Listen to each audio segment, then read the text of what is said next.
Blake, aka DaddyKirbs.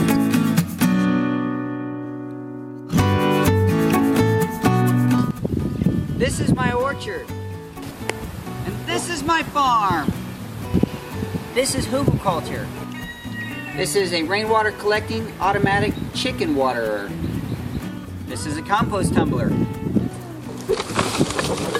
This is a big pile of horse poo. This is a compost crate. This is my garden. These are my raised beds. This is my greenhouse. This is my coop for the meat chickens. This is a Cornish roaster. This is one of my chickens. They give me eggs. This is Sunflower the duck. This is Baby the Silky. She gives me eggs too. Thanks for stopping by the DaddyKirbs YouTube channel.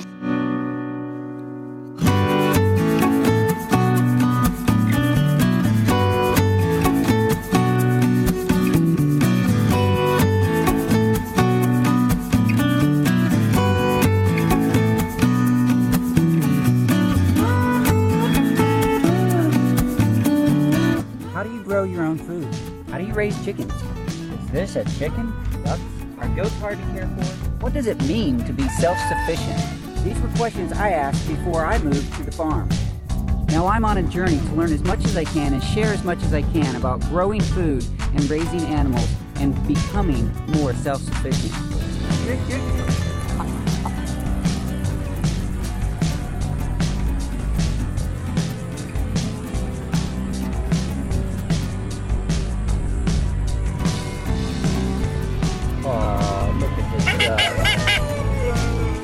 Look at this. Oh, look at this.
Well, good evening, everyone. How's everyone doing? See, we got a few people in the chat. Sherry and I are going to be hosting a very, very special channel here tonight, and I'm going to get to do most of the talking. Sherry's a little bit under the weather here today, but she's here and going to be in the chat. And well, I got to have her on the screen. She's much better looking than I am. And you guys don't want to look at my ugly mug. But we have a channel tonight that's been around YouTube almost since the inception of YouTube. And he's got almost 100,000 subscribers. He's got a large following. Been around for a very long time. And we're going to talk a little bit about that because he pretty much does it all. He does beekeeping, he does gardening, he has different building projects, does raised bed gardening, has a greenhouse. So all the stuff that you all been looking at so much, he's done it. You know, he's kind of the master at it. So we're gonna get him on here, and if you would, everybody say hello to Mr. DaddyKirbs. You're live, sir. Go ahead and say hi. Hello. So, It's good to be here. Thank you very much for letting me be on your show. Oh, it's our pleasure to have you here. And he has somebody that has joined him here, and that's Luke. For those of you that may not know, that is his son. I'm not sure how old he is. Yeah, Luke is 22. Luke is also special needs. He has a rare genetic syndrome called FOXG1. And but he loves to hang out and see what's going on screen. So sometimes he pops in and then he'll step out, just kind of at his leisure, I guess, whatever strikes his fancy. Well, that's fine. And I know that I was talking with him just a little bit earlier here. He's got some chores around your farm where he goes out and takes care of the chickens and probably a few other things. But so I'm sure he's a big help to you in a lot of ways. Oh, yes. So one of the reasons we like having the farm is because Luke has always loved the outdoors and loved critters. When he was really little, he would go out and catch bugs and lizards and things like that. So having that desire to be outside and be with nature was one of the reasons we chose to leave suburbia and look for a small homestead. So when you first started your channel, you were in suburbia. Yes. Yeah, you were. Matter of fact, the first video I found anyway was actually a birthday video. Oh, right. So I didn't have any idea when I started YouTube that I was going to be. Hold on, bud. That I was going to be a YouTuber. I had no idea that I was going to do gardening or homesteading, beekeeping, any of it. I just wanted to. I'm an artist. I'm a graphic designer, and I just wanted to learn video editing because at the time, a friend of mine was a video editor, and he was doing things, with tape the old-fashioned way, and I wanted to learn. So he showed me a few of the simple tricks of starting how to learn editing, and my son turned 14. He's 25 now, and yeah, we just did his birthday party and just started sharing. It was just something that started kind of from the passion of wanting to learn another craft. Well, Blake, I know that we've got a number of people in the room here that probably don't know you at all. And so can you just give us a general background about yourself, kind of where you started and family and property size and general location and so on and so forth? Sure. So I'll start basically back right before I started my channel. My family, we moved to Texas with the military. I was in the Army. And when I got out of the Army, I decided to stay in Texas instead of go back up north. And we had a beautiful little home. And at the time, we had 3 kids, and then we were getting 4 kids in a very small home. We were getting ready to have our 5th child. So we moved into a slightly larger home in suburbia and stayed there for a few years. But it was while we were at that home that I started getting into growing my own food, planted a couple of fruit trees in the backyard, started that small aquaponics system, and just starting to love that whole thing, which, when you get started gardening, something else is probably going to follow. So all of the different tips and tricks on how to garden or just food in general, growing your own food. And then, of course, with Luke and the other kids wanting to be outside all the time, eventually we decided to sell that house, which we still miss because it was a beautiful little home, and move out to the homestead here that we now call the DaddyKirbs Farm. And that was in 2011. It's under 6 acres. We normally just tell people it's 5, but it's somewhere between the two. And started out initially with just, our dogs and a small garden. The garden space was already established, but I cleaned it up and started to learn a little more gardening there. And slowly started adding different animals, chickens and ducks. And actually the property came with 12 chickens.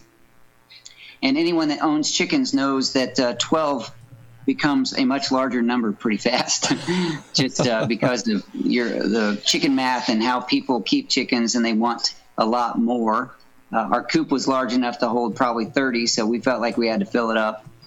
And so it just kind of went on from there. I started composting, building the rain collection systems. We had a few rabbits over the years, and I don't know where to go from there. Just started the YouTube channel, and to document the journey. Part of the reason I started the channel once we got here was really just to document what I'm doing and to document how the kids played a role in that. It turns out over time they really didn't play a very large role in the YouTube channel because Mama Kirbs and I consciously didn't want the kids on it a lot, even way back before all of the YouTube drama started. Sure. So it's just has been really my little creation, my way of sharing my passion with a broader community. Well, you said you had some ducks. Yes. Did you have those for eggs or for the meat or just because you had water? No, we actually don't have water. Okay. So it's interesting because the reason we got ducks in the first place is we have a young daughter. She, at the time, she was 8 years old, and she said, "Daddy, I really want ducks." So there you go. So Daddy buys ducks. Yeah. All right, And I bought small ducks that don't even lay very many eggs, so it was like the worst possible thing. But they are cute. So back then, did you buy your ducks at the local tractor supply store, or did you have to order them from across the country, or how did you obtain your chickens, your ducks, and so forth back then? So the ducks, when we started, my daughter is very particular about the things that she loves, and she wanted a small, cute duck. So we initially looked at what they call ducks, and a little bit of research showed that they're not very good keepers, not very hardy. So she found a duck that was very similar in size and shape and color, and they're called Australian spotted ducks. And the only people that we could find that was selling that breed was it Oregon? Someplace on the East Coast or West Coast. And so we ordered them online, and they arrived in the mail. There's actually a video on my channel showing the kids looking at the brand new ducks out of the mail, the box, the postal box. Yeah, I saw that video. It didn't make it into the promo, but I saw that video. That was one I was looking at. So, very, very interesting. What about other animals? Let's talk feathered animals first. Did you have quail or pheasants or any other game animals like that? Okay. We had 2 or 3 quail for a very short time. They didn't last long on the farm. A couple of them escaped. One died, and our quail adventure ended very quickly. So that wasn't something we kept. But chickens, like I said, the farm came with 12 chickens, and we ended up getting more at the local feed stores and different places. There's another chicken breeder not too far from here, so that's where we ended up getting the silkies. Those are a beautiful fluffy bird that we still love. And we tried large ducks, like Peking ducks. We had a couple of geese, and I say had because I'll never own another goose. That was a mess. They're very loud, very protective, and some people like them for that, but I didn't. And then we also tried, what are those little birds called? Guineas. I almost forgot. Okay, guineas, sure. And those are kind of fun, but they're also very loud. They make a lot of weird noises, and they're very flighty. They disappeared, so we didn't keep them very long either. We weren't prepared for that. But I don't think we'll probably do that again, simply because I have a little bit of a thing with excess noise. I don't want it. And our ducks are loud enough, so I'm not going to add any more animals that make more noise. And then as far as feathered animals, I think that's it. What's that? It's enough. Yep. Okay, so obviously feathered animals generally just lead to some with hooves. Yes. Luke, do you want to get up, or do you want to stay here? Stay here? Okay. We ended up with a couple of goats, and that was everything's a learning experience. We didn't know what we were doing with most of it, and the goats were fun, but for whatever reason, we had different things take out our goats. One was a coyote. One of our goats ended up with a urinary calculi, like a kidney stone type thing. And another one ended up with a broken neck.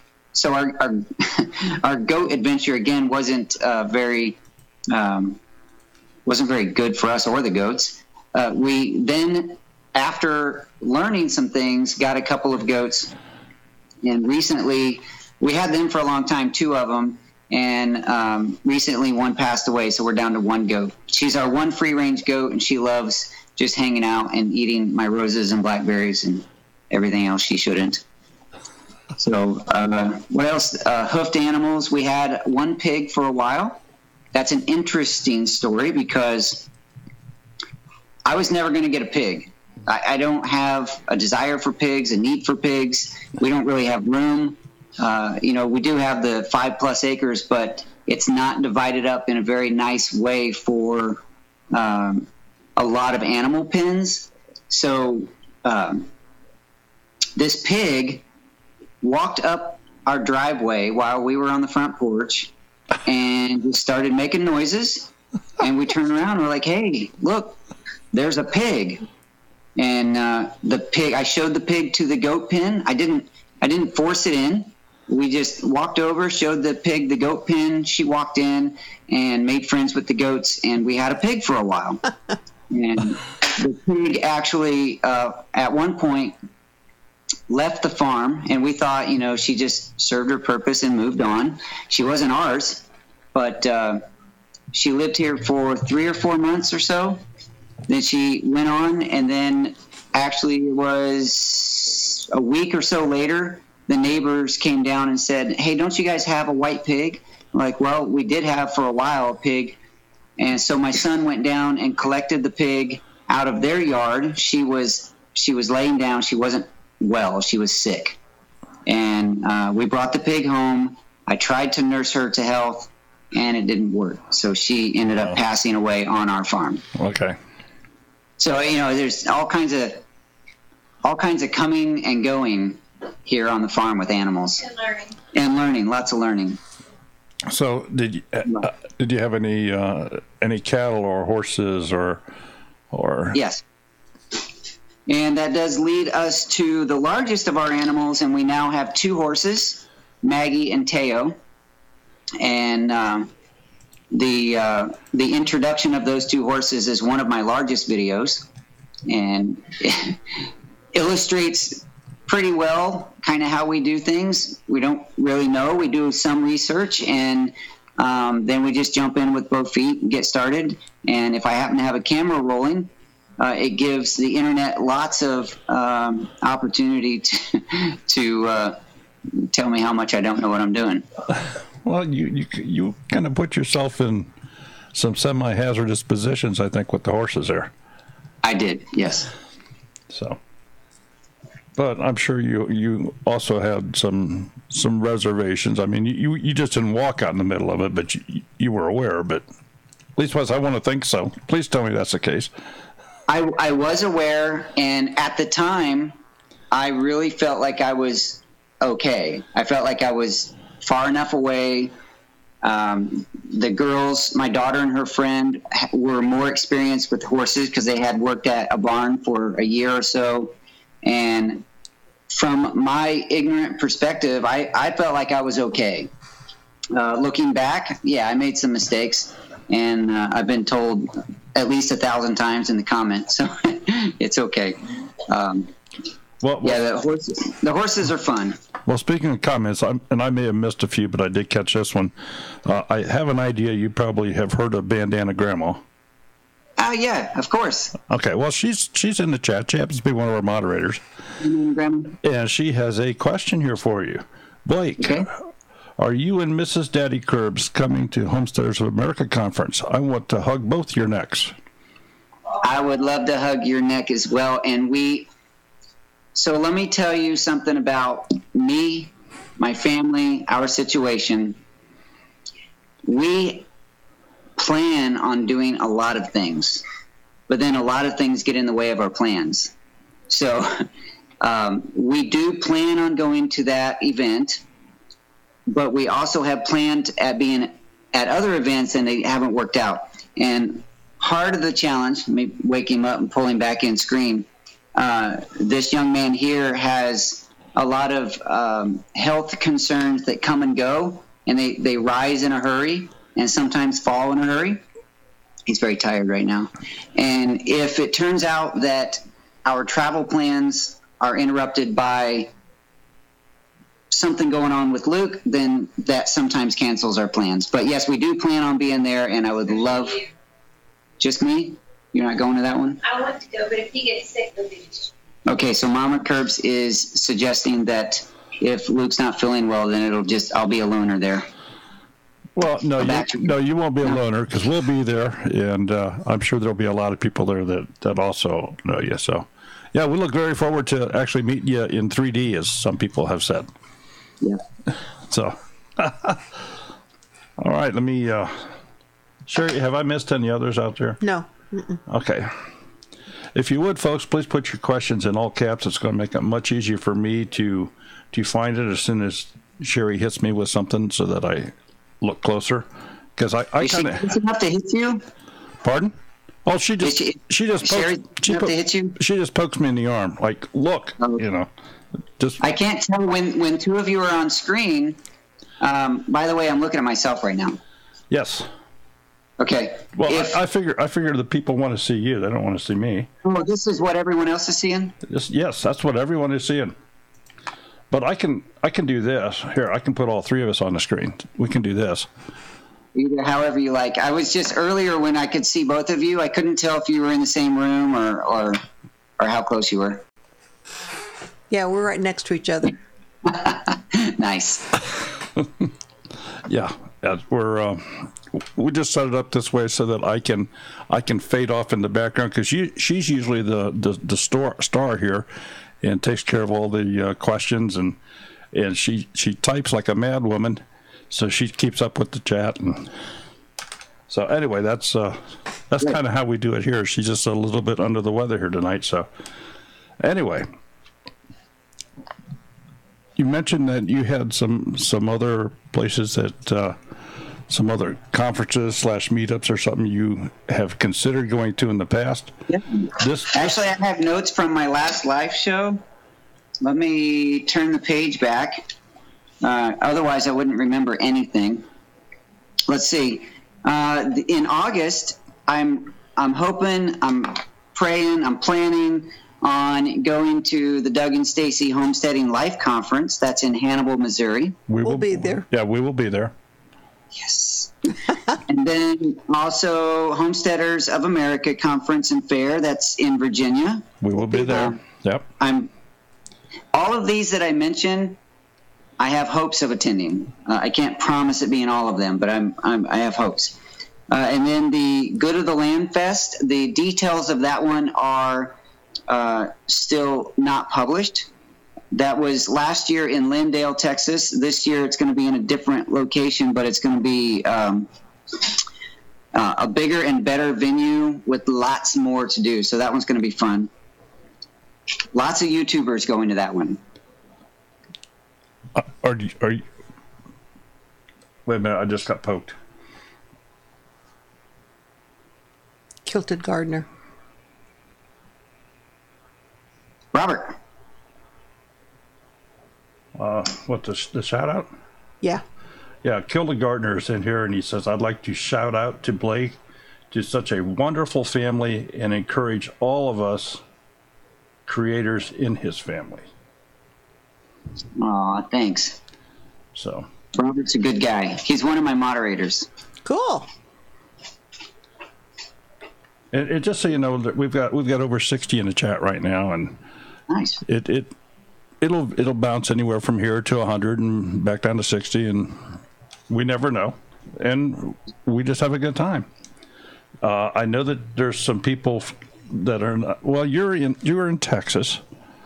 Yes. And Texas is like the size of the entire country, so it's a big state. It's a country. It's a country. Yeah. But I know that there are some people out here that are from that area. I see that Rocking Sea Homestead is, I think, from Oklahoma, so just north of you there. Okay. Built on a Rock is in Texas. Built on a Rock is in Texas. Country Girl used to be from Texas. Yeah, Country Girl is. Was she in the Houston area? Is that where she was at? She was in Houston, but she's now in Tennessee. Ah. So Beautiful country. Pine Knot Family Farm is asking what part of Texas. We're near San Antonio. Okay, and Bill on the Rock Homestead says Texas Hill Country. That maybe means something to you, but I have no idea what that is. So there's a large area in central Texas that's more hilly, not quite mountains, but big hills. And there's lots of beautiful landscape up in there. And I'm not actually in the hill country. I'm more on the edge of it. But it's a beautiful, beautiful place. Okay, Natasha Yearwood is asking, I love the lime wash on the silky coop. Would you use it again on any other projects? Yes. So the lime wash on the silky coop was a fun experiment, a fun project. It taught us a lot. I had no idea it would come off so easy. I thought lime wash would go on and be more like paint, but it's actually it comes off easily. And so you have to reapply often. So I definitely wouldn't want to put it in any space that has to stay nice looking. I guess in the old days they would use it inside on the walls, in the kitchens and everywhere else. But it's a little too flaky and powdery for me. I wouldn't want to do that. But yeah, we'll put it on coops, coop walls, because it serves a purpose beyond beauty. It changes the pH of the wood. You know, it puts a high pH, the lime in the crevices, and the critters, the bugs, the fleas, the mites, all those things don't like that type of environment, so they don't live there. Okay, and I'm gonna read through a couple of these. I know Blake doesn't have the chat in front of him, so he only gets to hear, folks, what I want him to hear. So we protect ourselves that way. Build on a Rock Homestead says he's an hour west of Kerrville, 120 miles from San Antonio. And Homestead Homemaker says, how do you homestead in that Texas heat? I love it. And Three Musketeers has one. It does get very hot, but I get cold easily. I'm a little guy, and when it gets below 50 degrees, I'm miserable. So, 80, 90, even up to 100, I'm pretty okay. Canterbury Trails Farm says their homestead is in Red River County, up by the Oklahoma border in Texas.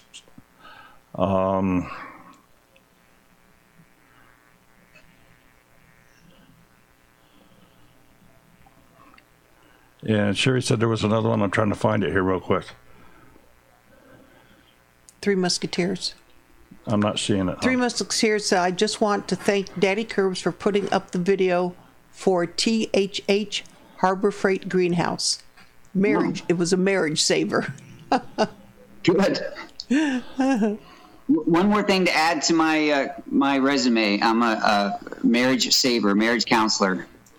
There you go. Not Loving Ivy Farm. Texas is not a dry heat like Arizona, is it? It depends on what part of Texas. Gotcha. East Texas and down the coast can be very humid. Central Texas is give or take. And then, of course, West Texas, closer up toward New Mexico, and that part of, it can be very dry.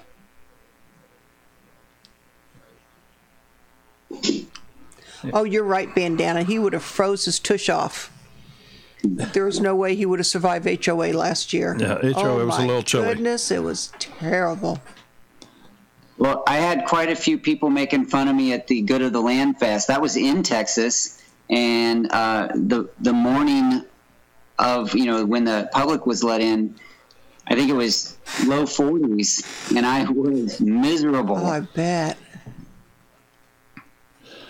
Blake, can you make sure that we get some more information on this Good of the Land Fest? Yes, I don't have it right now, but I will suggest that go follow the channel called Good of the Land. Justin, who runs that channel, is the person that's leading that fest. He did it last year at the Old Mill Pond Museum in Texas, Lindale, Texas. And like I said, he's switching venues to be bigger and better. And the public information for that has not been released yet. Okay. It sounds very interesting, and I thought I knew most of the bigger meetup things, and I've not heard of that one. So, well, brand new as of last October. The first one was in my opinion, a huge success. There were maybe 30 YouTubers there, maybe not. I mean, it felt like there were a lot. Doug and Stacy, or Doug was there from Doug and Stacy, the Texas boys. I'm going to forget somebody, so I won't try to list them all, but it was just a really good time to hang out and be with people that, like-minded people, creators, homesteaders, gardeners, makers, people who do the metalworking, forging, blacksmithing. It was a good time. Sounds like it.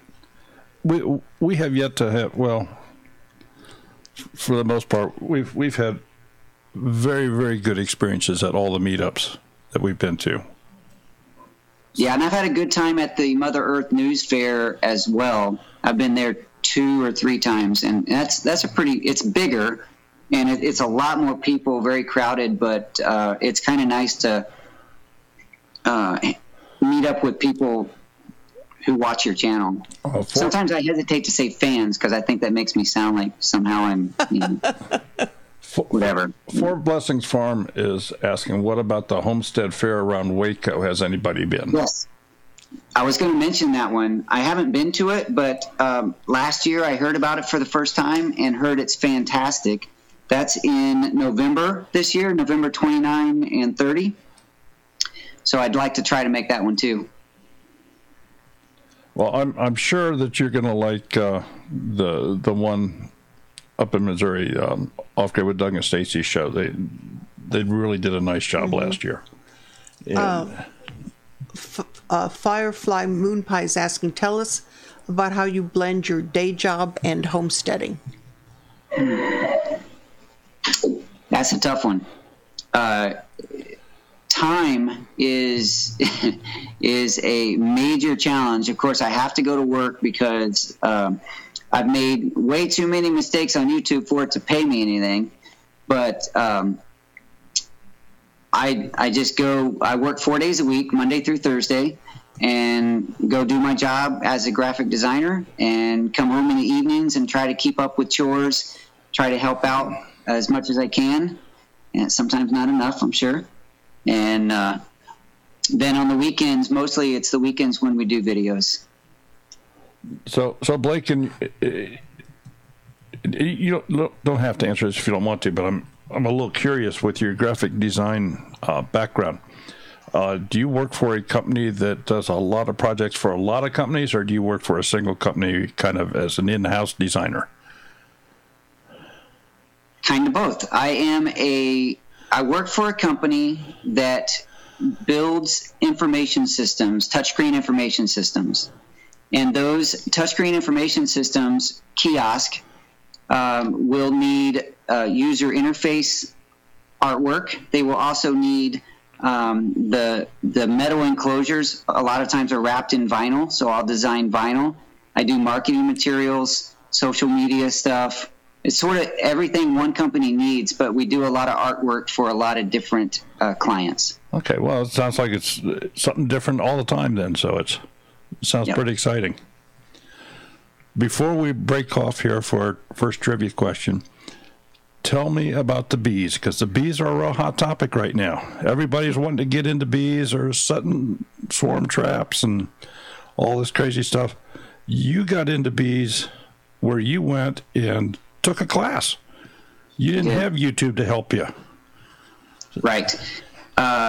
So we were talking earlier that when I started my YouTube channel, the genre of gardening, homesteading, beekeeping, all those things, because my channel, I started my account in 2006, and my first official, what I consider my first official DaddyKirbs video was in 2010, and my journey started from there.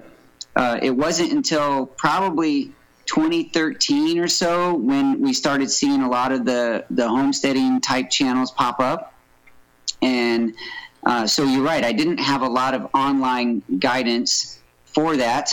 And even if I did, I probably wouldn't have followed them, because I tend to just do things on my own and make lots of mistakes. But that's how I tend to learn. I like to hear other people's perspectives, but then as soon as I get in the field, literally in this case, it all just leaves my mind and I do whatever I do. But yeah, the bees are fun. I started back 7 years ago, I think.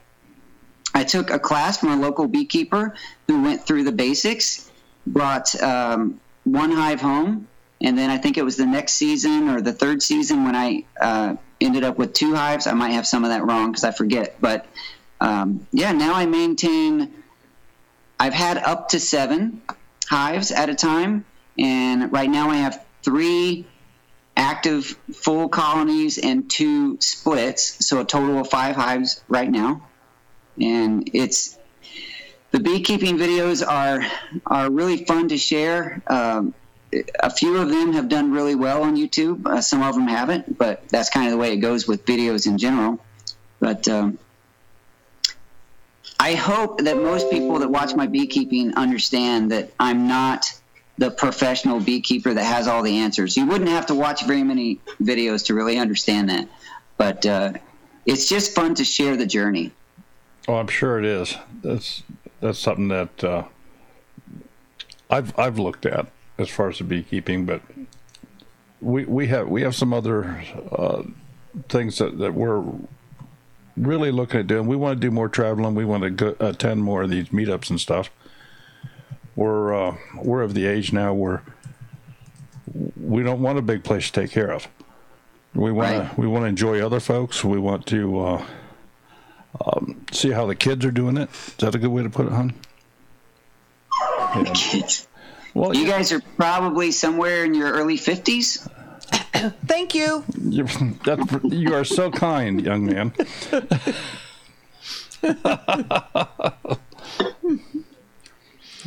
Our oldest is what, 47? Michael's 47? Yeah. 2 years older than Kara. Yeah, 47. So, yeah, our So, kids. yeah, we'll take early 50s. Our kids are in the early 50s almost. So anyway, no, that's something we very much enjoy doing. We've been to a couple big meetups this year. We've been to Deep South Homestead's gathering. We were out at the Shindig, Roots and Refuge, and I was supposed to be at that one, by the way. Oh, didn't make it. Well, we did and one of the things that we enjoy doing, or at least twice that I enjoy doing, is we like to share those experiences with the folks out there that can't make it. So we try to do live streams at all the venues that we go to. For the gathering, we live streamed the entire thing. For the Shindig, we had a live stream going for the entire thing. Doug has asked me to go ahead and just, whatever we can do. We don't know what the cell single is going to be like, but we're going to live stream as much of his show as possible. So I'm sure it's going to be better there than it is at the campground. Yeah, so it'll be a lot of fun, and And I'm sure that, if you ask around, you'll find that we share that with a lot of people. Of course, with the live streams, it's all raw and unedited. You do those at least every week, once a week, right? I do, every Saturday morning. I know I've been able to catch a couple of years. I was supposed to tell you that your crew is here. Oh, yeah? Yep. Got Wee Tree is here, Kilted Gardener. Yep. Your crew is here. Nice. Those are good people. They help keep me in line and keep my channel running smoothly and family friendly. Okay. So let's go ahead and do one of the trivia questions here now. So let me just cue that up, and we'll take a short pause here, and you'll be able to see this. You won't be able to hear it though, just us talking. But Smudge introduces them. Well, hi folks, it's trivia time again, and we have to have some rules for this. So they are as follows. Number 1, you can only win once every 4 weeks. Number 2, you must be the first person to answer the question correctly in the chat window as it appears embedded on the screen here. Your chat window may have a different order. And number 3, you have to send an email to twofamilyhomestead@gmail.com. Send us your mailing address so we know where to send your winnings. Good luck. Okay. So for those of you that might be new, Smudge just kind of gave you the rules. You can only win once every 4 weeks. The chat is on the screen here, so that is the official order of chat. The order in your browser is more than likely different. And to see what we're playing for, let me get this up here in front of the camera. We have a flower packet we're going to send out here. So these are kind of neat, and we stumbled across these.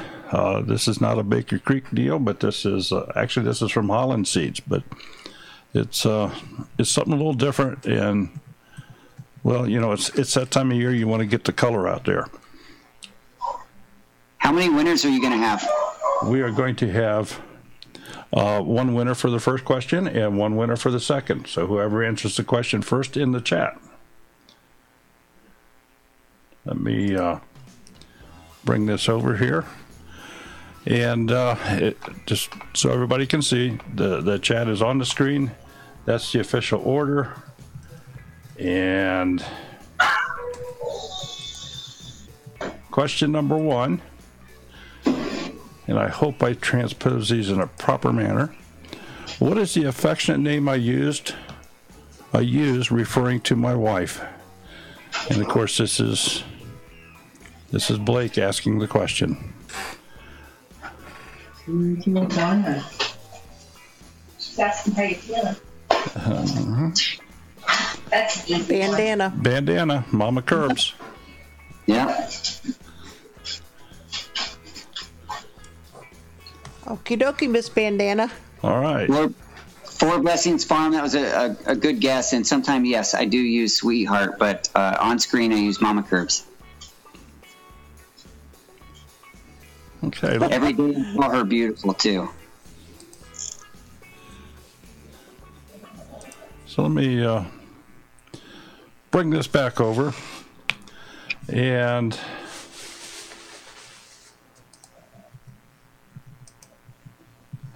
we get a couple other things set here.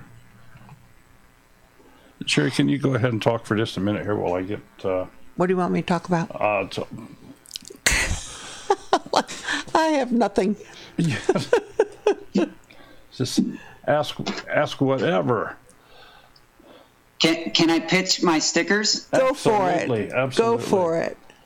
So on my Saturday morning live show, I like to offer that if people send a self-addressed and stamped envelope to my P.O. box, I will send stickers to them. Cool. So that offering is to anyone ever that wants to, as long as I have stickers. You can send a self-addressed and stamped envelope to my P.O. box, which that if it doesn't end up in the chat, It is below any of my videos, so you can go get that P.O. box there. You send that to me, and I'll send you 3 stickers per self-addressed stamped envelope. There we go. Wee Tree has your post office box up there. Awesome. She had She's it good. ready. Yep. Mm-hmm. Yep. I'm sorry, I almost have it ready. You're fine. You're fine. Trying to see if there's any other questions out here. Okay, I've got the phone line open. If anybody would like to call in and say hi to Blake directly, you're more than welcome to do so. And for those of you that have been with us for a while, I can only take 1 caller at a time. It's just a single phone line. If I've already got somebody on the phone, I have to refuse your call. So the phone is open. It's your nickel. Feel free to call in. So Blake, Yeah. tell us how YouTube has changed over the years for you. YouTube changing. I might change that question only a little and say, how has YouTube changed me? And because YouTube as a website, yeah, it's come and gone, and features have come and gone. But for me, the significant changes in me as a creator, me as a person, me as a man.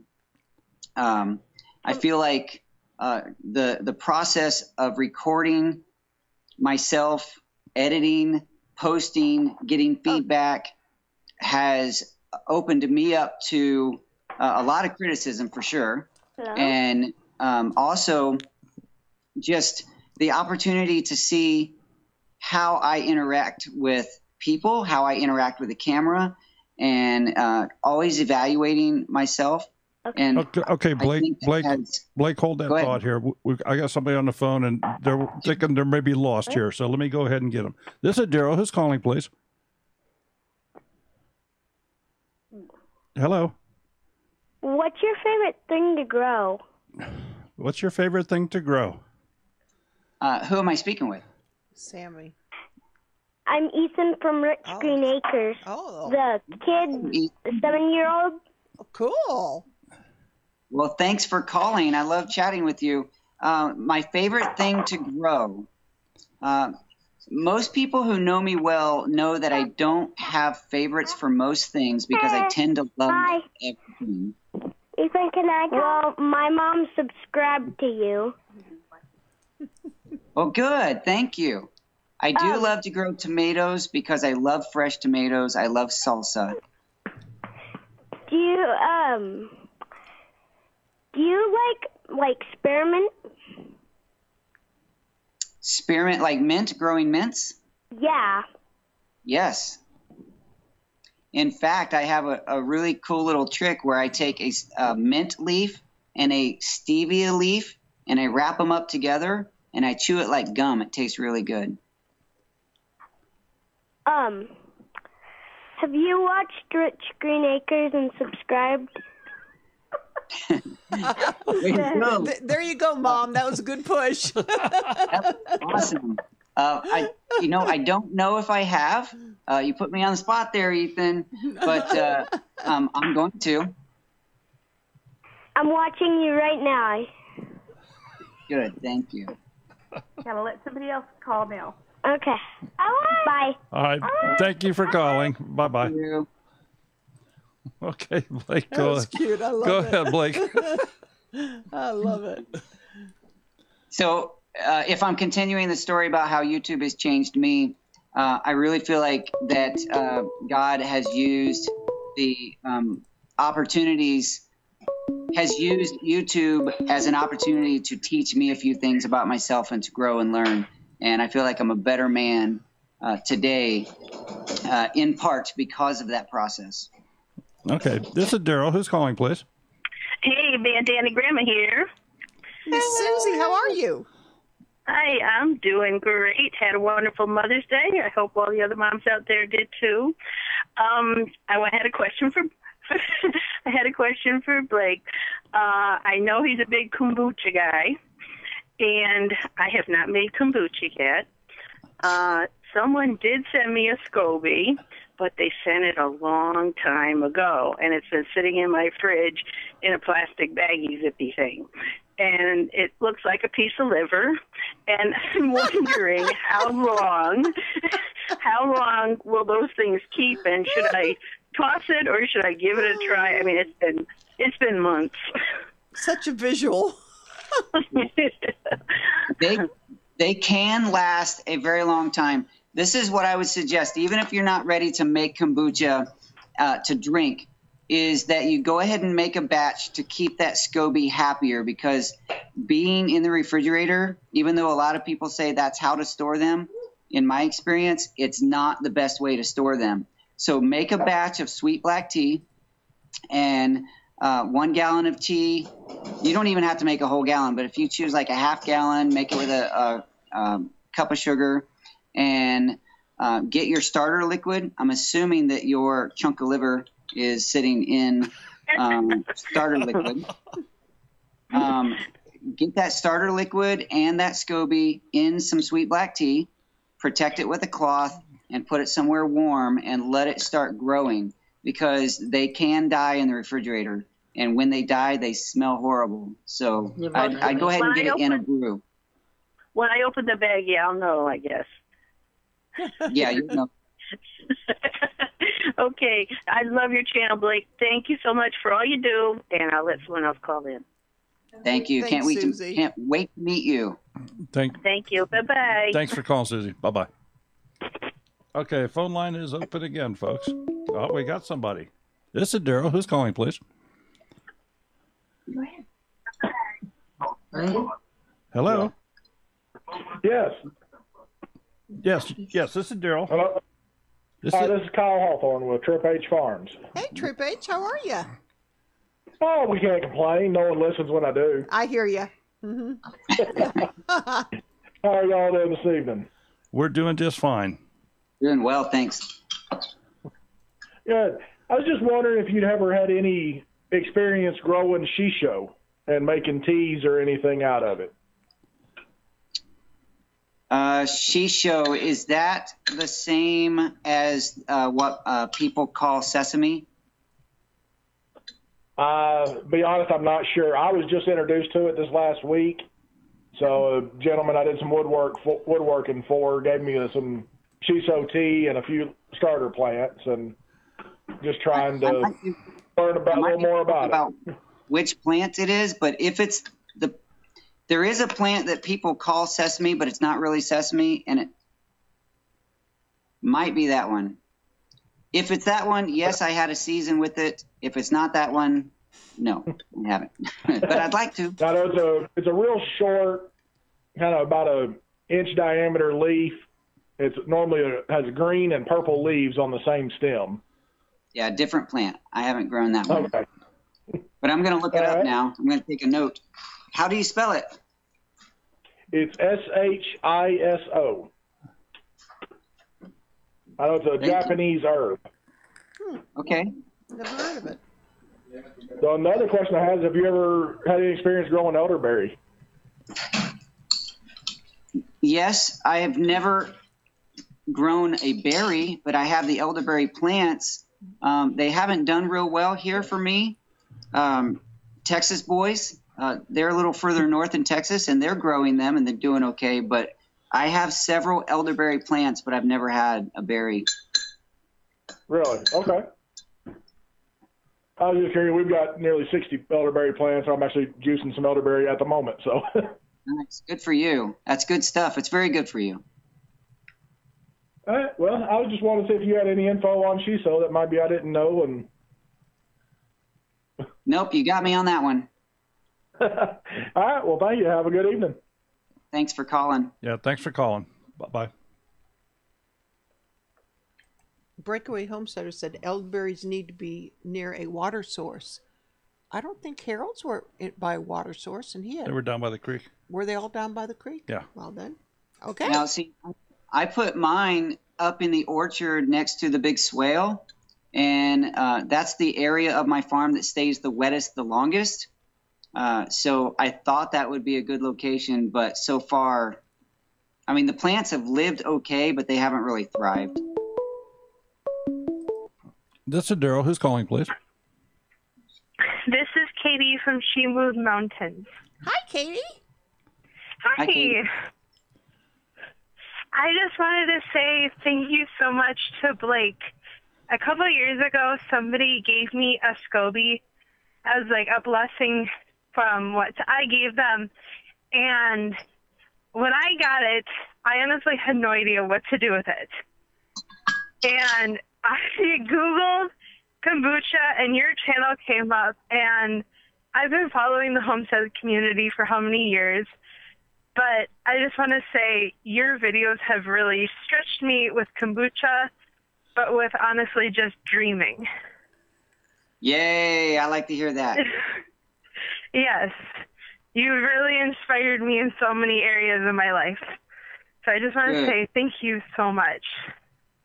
Thank you, because it's people like you who are willing to give that feedback to me that help me keep going on the days that I don't want to keep going. Quite honestly, even yesterday I had a conversation with Mama Kirbs about I don't even know why I keep doing this sometimes, because it seems very silly that a channel can get 93,000 subscribers and can't even get 1,000 views on a video on a lot of my uploads. So sometimes that's discouraging. But when I talk to or get feedback from people like you, then I remember why I'm doing this. So thank you. Exactly. I just want to say keep going. You're doing a great job. Thank you. I appreciate that very much. All right. Have a good night, and I'll let somebody else call. Thanks, Katie. You take care. You too. Thank you. You too. Bye-bye. All right. Bye. That's amazing. Yeah, it's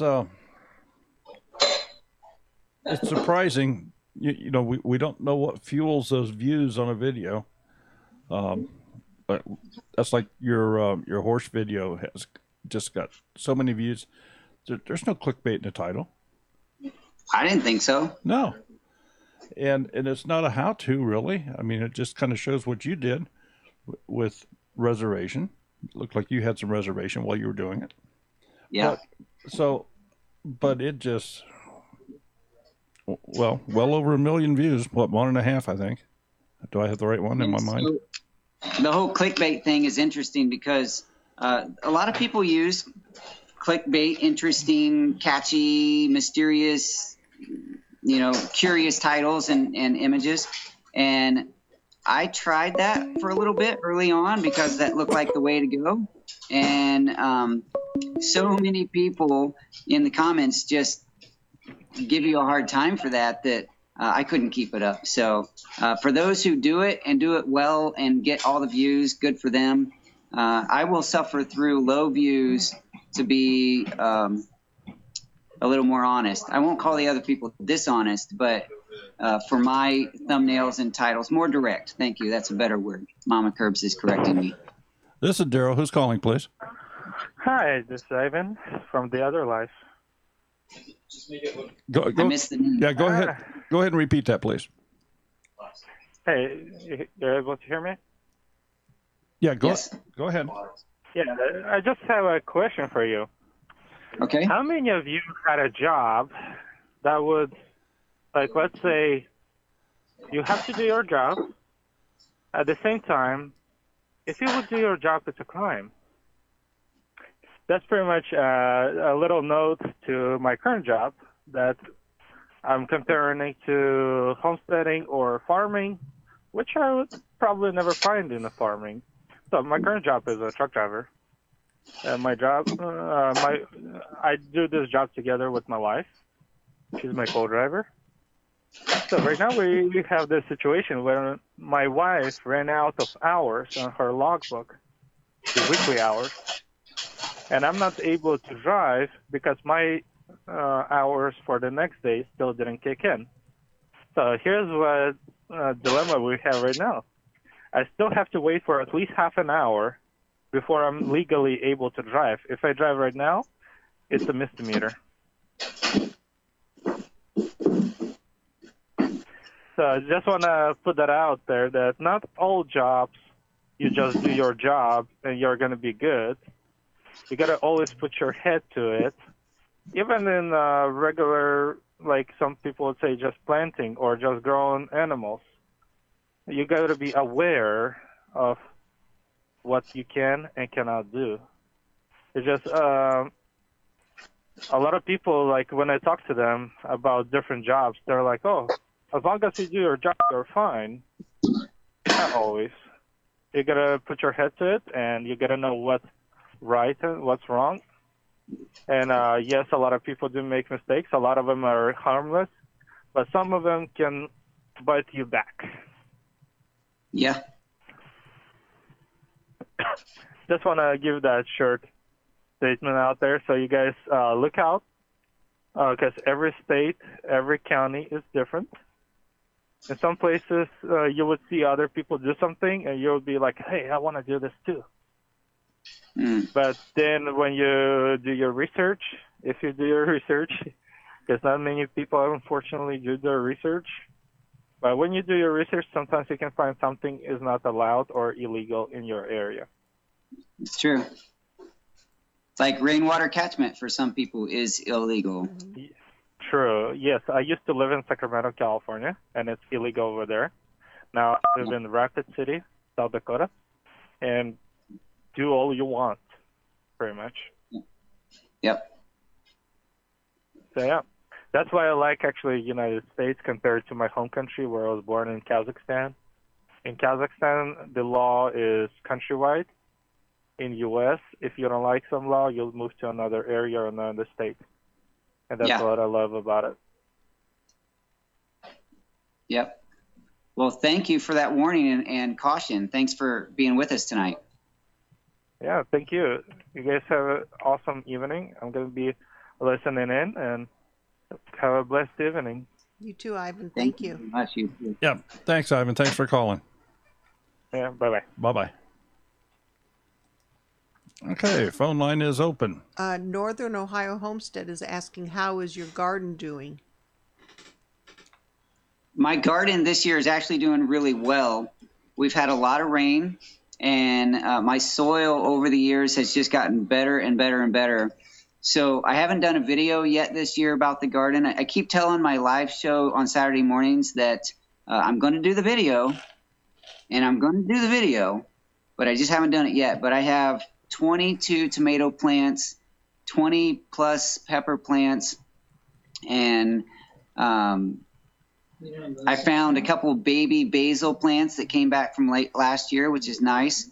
My oregano and the plants that I have growing in the green stock gardens, those are the vertical container gardens. I just have a lot of really nice growth going on. Even in the weed section, I have a lot of growth there too.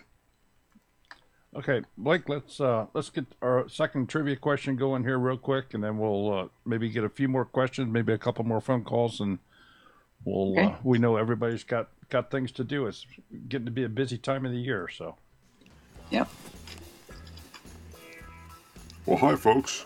It's trivia time again, and we have to have some rules for this, so they are as follows. Number 1, you can only win once every 4 weeks. Number 2, you must be the first person to answer the question correctly in the chat window as it appears embedded on the screen here. Your chat window may have a different order. And number 3, you have to send an email to twofamilyhomestead@gmail.com. Send us your mailing address so we know where to send your winnings. Good luck. Okay. So, everybody ready for the next question? I see him typing numbers in. I'm not sure what that's all about. But the same prizes for the first time. So I'm not going to show that again. And if everybody is ready, the question is, my YouTube community has a unique name. What is it? Now, obviously, this is Blake asking.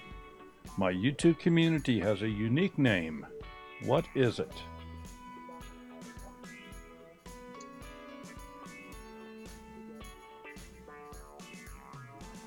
Kate has it. Yeah. Yep. Inside Kate's kitchen. Inside Kate's kitchen. All right. So, Inside Kate's Kitchen, please send us an email to twofamilyhomestead@gmail.com. And we will get your prize out to you. You get us your snail mail address. Mm-hmm. So, Blake, any projects for this year? Anything that you can expose here tonight that you've kept secret? Oh, secret projects. Do we have secret projects? Just a long list. We have a long list of things we hope to do. So I can toss a few out there. No guarantees any of it will get done. But we want to redo the garden a little bit, put a new entrance on the garden, make that a little more attractive. I would also, some of the bigger projects on the small structure, on our farm, there's 2 houses. One is the original cabin, and then one is the house we live in, the log cabin we live in. And we call the second structure the guest house. And so there are some improvements we'd like to do with that. On front of the guest house, we'd like to redo the carport and make it more of a party deck. And then on the back, we want to do a freestanding, what do you call it? This structure we want to, not an arbor. Pergola? It's like a shelter. Yeah, like a picnic pavilion, like a pavilion shelter. And so that's another big project. I was inspired after building the horse barn to do more of that larger building. We also, the farm really terribly badly needs a barn or a shop. I don't have one. So a lot of the things that end up not stored properly get ruined. And I'm kind of tired of everything getting ruined. So we want to build a barn or a shop to where we can put some of the larger equipment and tools in. So there's some big ones. Yeah, I saw in one of your videos you had a temporary, almost like a dining canopy over your tractor, I think. Yeah. So my tractor sadly sits outside in the sun and rain most of the time. Well, that's the way they used to do it. But I certainly understand what you mean, and by getting it inside, it certainly helps make it last longer, and it's just better all the way around.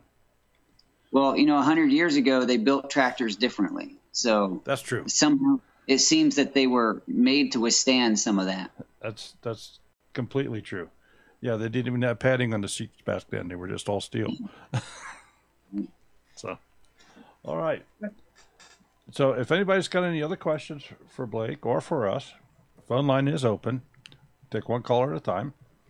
And we don't charge anything to call. It's your nickel, but it's on your end. So. Blake, I know you got somebody in the background there. I think it's Mama Curbs. Does she want to join you on here at all? So. No. She likes to be behind the camera mostly. Okay. So earlier today, what was it, around 5 o'clock or so my time, you and I connected to make sure this was going to work. Yes. And then after that, between that phone call and this one, we jumped in the van, went to a local farm where our friend is getting into beekeeping for the first time. And we actually shot a little bit of video with him, and he is putting his nucleus hives, his nukes, out into the bee yard. He's doing a beautiful job getting started. And so that's some of the video that we shot, and she went there with me. But even then, occasionally you might hear her voice, but she's behind the camera. So she's your videographer. Not often, but occasionally, yes. Okay. We're supposed to ask you about your pledge.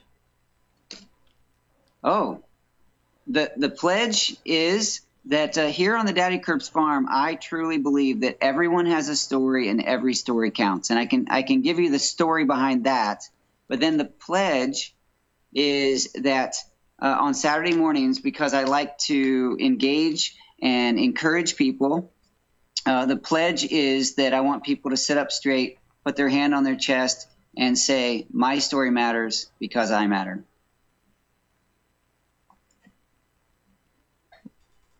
So that's the pledge. And if you want to know the story behind that, everyone has a story and every story counts. Through the course of my YouTube experience, I'm not a super duper confident person. I'm a bit of an introvert, a bit of a nerd. My kids will tell you that. And I have questioned myself a lot. And it was probably around the 2014 timeframe when I was really feeling down about my story, who I am, why am I sharing, what am I doing? And I really feel like God used a lot of different things in my life to give to me this phrase that everyone has a story and every story counts, that no one person is any more significant than another. What I have to share is just as valuable as someone with 1 million subs or a fancy TV show or anything else.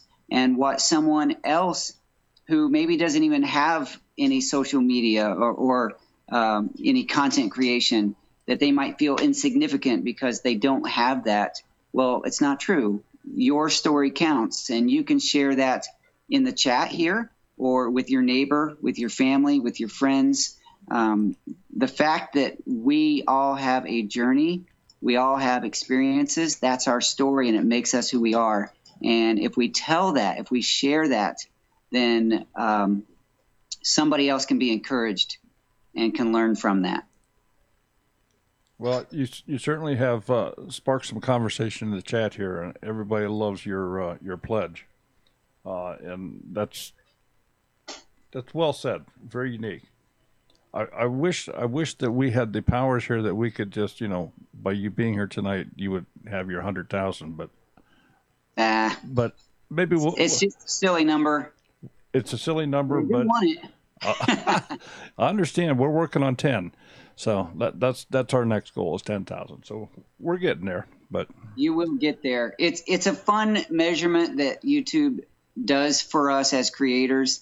But honestly, sometimes I am envious in the best way of some of the smaller channels by number, because you guys, a lot of the channels I see that have 10, 15, 20,000, the engagement, the communities that you guys have are amazing.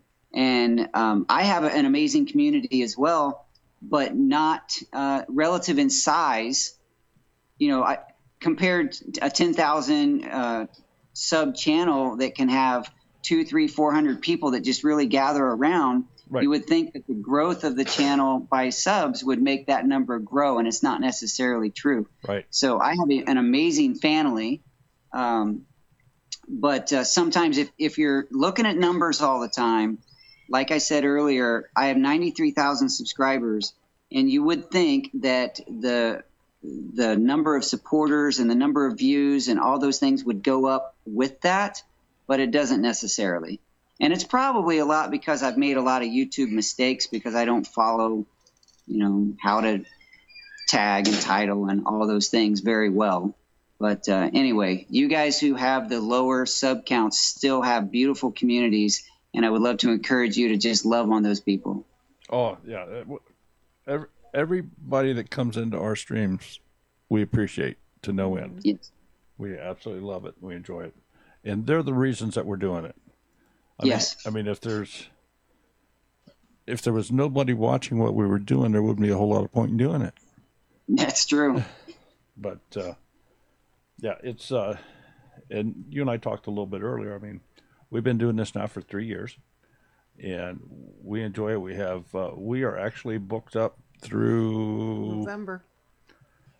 Through almost the end of November. Yeah. For you. Yeah. When we first started, it was like pulling teeth to get people on for the next week. Yeah. Yeah. So that's how I felt way back when I had my Monday meetups.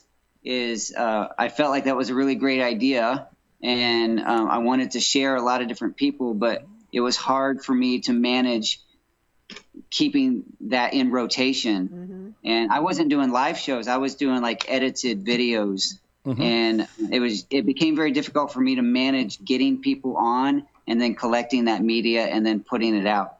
So it didn't last, but it was fun while it lasted.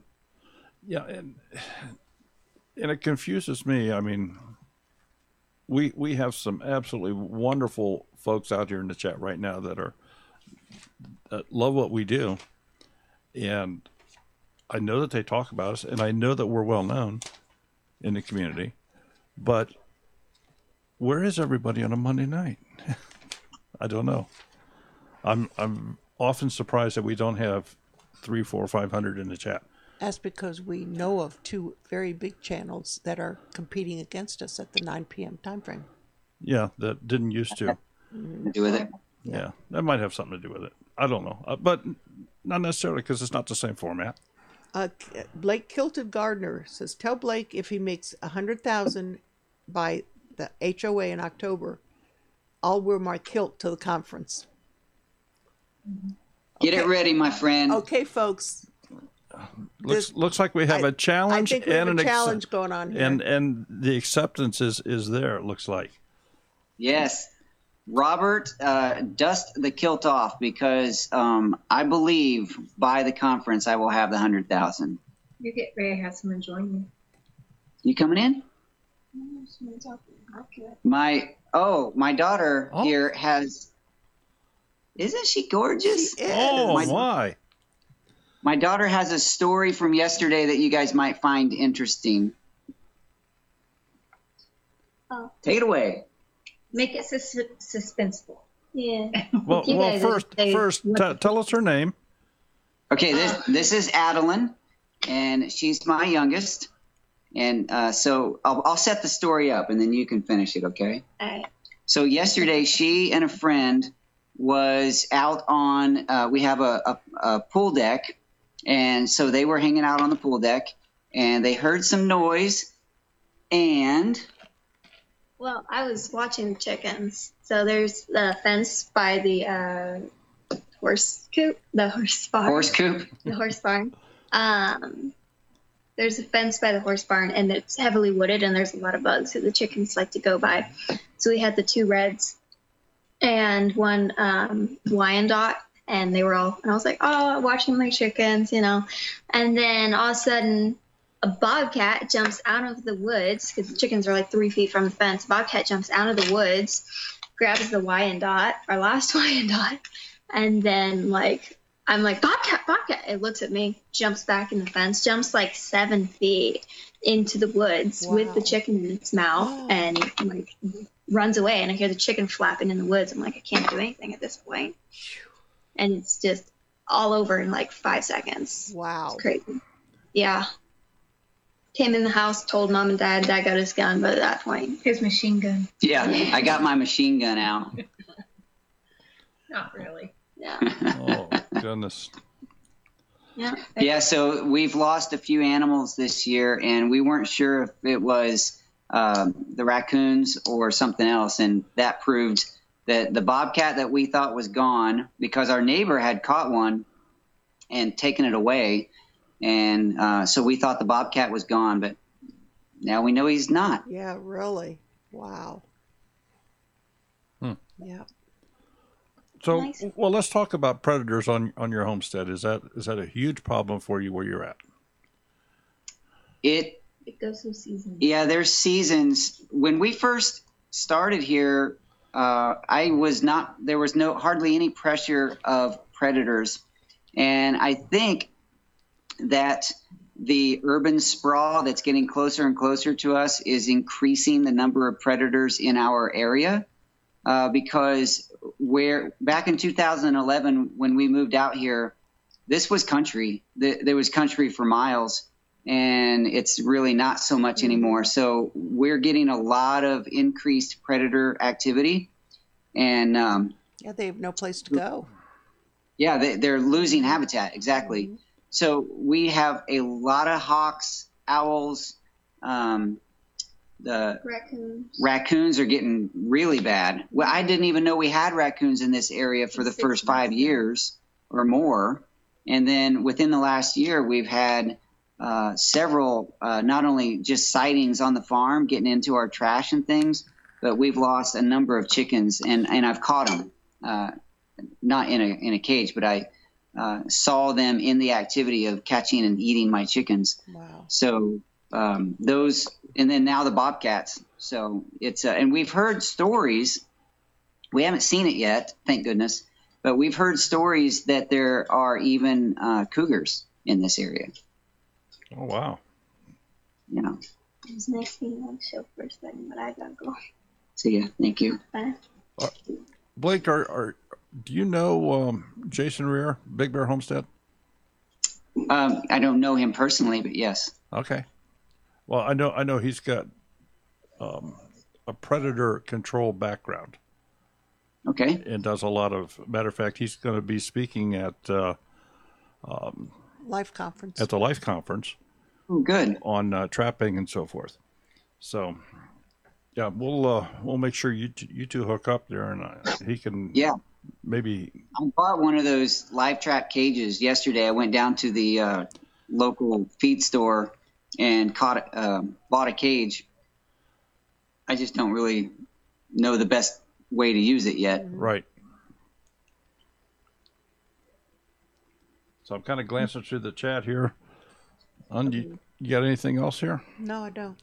Folks? So Mama, let me just add to that. Mama Kirbs was saying that in our household, I know not everyone shares this, but we don't enjoy the killing. We want people to, well, not people, we want the animals to live, everyone to live happy. And we have adopted vegetarian lifestyle. My daughter's a vegan. We don't butcher chickens anymore. So there's a struggle when you have a predator. What do you do with it? Because I don't want to be the farmer that just shoots everything. And sure. I have only admitted to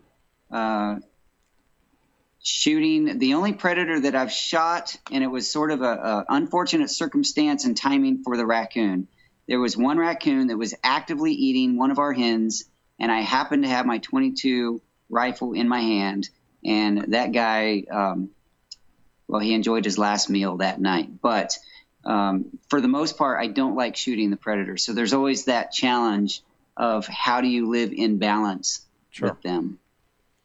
Do you have any livestock guardian dogs? We have a lot of little dogs that live inside. Okay. Gotcha. We've talked about getting dogs for the outside, but our farm is a little overrun with the number of animals that we have is probably more than it needs to be right now. So I really hesitate adding more animals. Mm-hmm.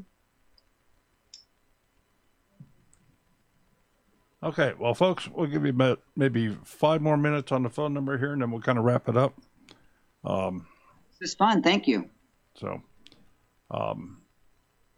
last chance, last call, if you would, on the phone. We're gonna. David is saying, get a mule.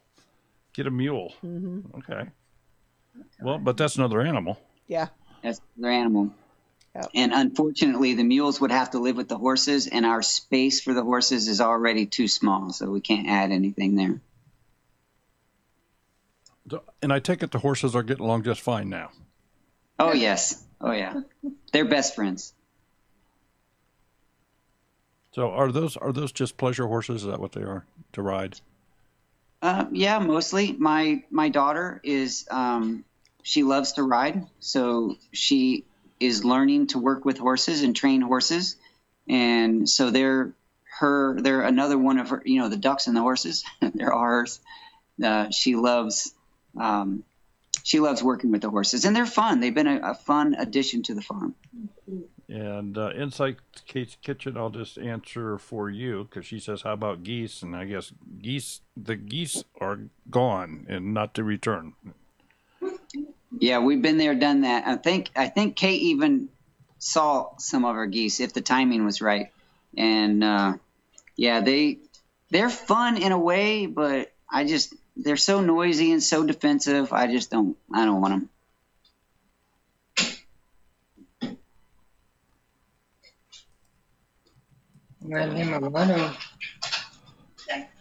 Okay. Well, you know, it's been very interesting. Yeah, I enjoyed it. I certainly thank you for your time this evening. Oh, my pleasure. And I know that we've had a number of people out here that have very much enjoyed your candid response to all of our silly questions, and to learn a little bit more about the DaddyKirbs Farm Homestead. So, yeah. Well, thank you. So, if I could ask Kate or Robert or any of my family members to post this video in the family, and then within that group, we can have more discussion about these things there as well. Cool. All right. So, folks, thank you all for being here tonight. We appreciate each and every one of you. Wish everybody a good week. And take care, everyone. Good night. Thank you. Good night, folks.